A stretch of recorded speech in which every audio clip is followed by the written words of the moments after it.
Membantu masyarakat pada arus mudik Idul Fitri tahun 2023 ini, pemerintah Provinsi Pemprov Sumatera Selatan akan menyiapkan bus program mudik gratis.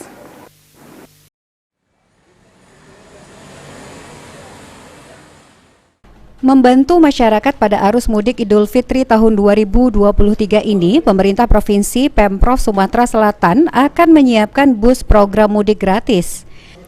Kepala Dinas Perhubungan Sumsel, Ari Narsa, mengatakan dalam program mudik gratis tahun ini, setiap rute akan disiapkan 3 armada bus. Sejauh ini respon masyarakat cukup baik, kendati untuk pendaftaran belum dibuka.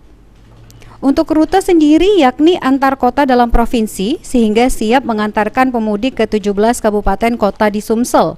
Sementara rute yang digunakan seperti Oku Raya yang melintasi Belitang, Martapura, Muara II, dan Batu Raja, kemudian Palembang, Prabu Mulih, Muara Enim, Lahat, Empat Lawang, dan Pagar Alam, serta Palembang, Muba, Lubuk Linggau, Musirawas, dan Musirawas Utara. Untuk rute antar provinsi juga disiapkan dengan tujuan ke Sumatera Barat. Antar kota dalam provinsi ya, gitu. Banyak ada kabupaten, 17 kabupaten kota ini. Itu yang mana untuk jalurnya itu kan pertama jalur Oku Raya dari Belitang, Martapura, Muara II kan. Berarti Batu Raja juga situ masih itu kan. Palembang, Prabu Mulih, Muara Enim, Lahat, Empat Lawang, dan Pagar Alam.